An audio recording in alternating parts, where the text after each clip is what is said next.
anybody is in the wrong, it's those destroying our parks. That was ruled to be the case, and our all of the arrests were dismissed and dead docketed. So it's a pride, a badge of honor, but fortunately not a bar on our records.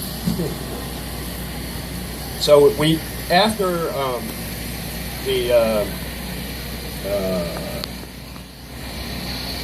that major 1985 section, then there was the issue of just keeping the issue, getting the public support, and we used puppets, as Gale talked about, at neighborhood parades.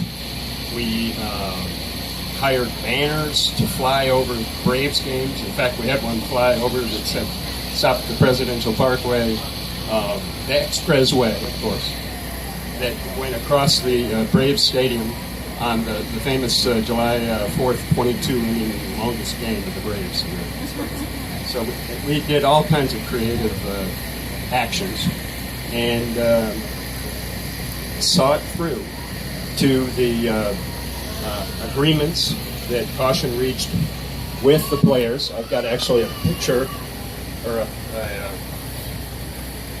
drawing of the plan that was agreed to alongside with several of our local officials, which was wonderful.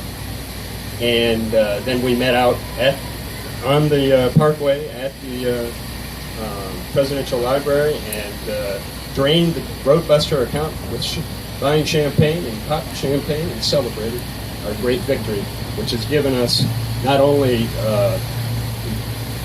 the intact Olmsted string of parks, which we're enjoying today, but also the fabulous Freedom Parkway and all the wonderful in-town revitalization that has surrounded that area. Thank you.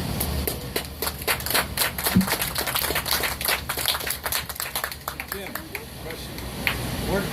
I believe a lot of homes were actually demolished for that roadway. I think we're going to have a Q&A after our last presentation. That is correct.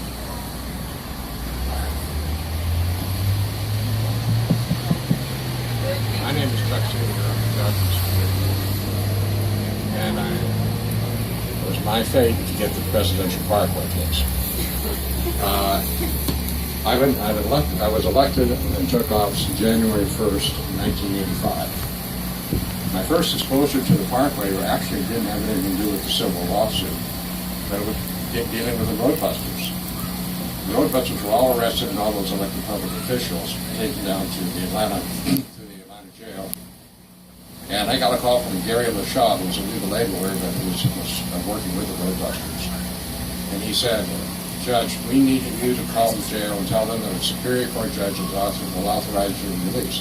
And I said, "They've made bond, haven't they?" He said, "Yes, he has, but the jailers won't let them go unless Superior Court judge in DeKalb County says it's okay."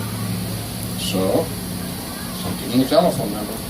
So I called the jailer and I said, "Hello, this is Judge Seelinger. I'm the DeKalb County Superior Court judge." "You are?" "Yeah."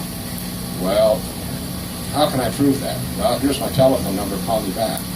So he took my telephone number. He called. My secretary answered the phone, Judge Seelinger's chambers, and then he said, "Well, I guess you are a judge." And I said, "Yeah. Well, you can let those people go if you need an authorization from the Superior Court judge. And let them go." That was in February or March of 1985.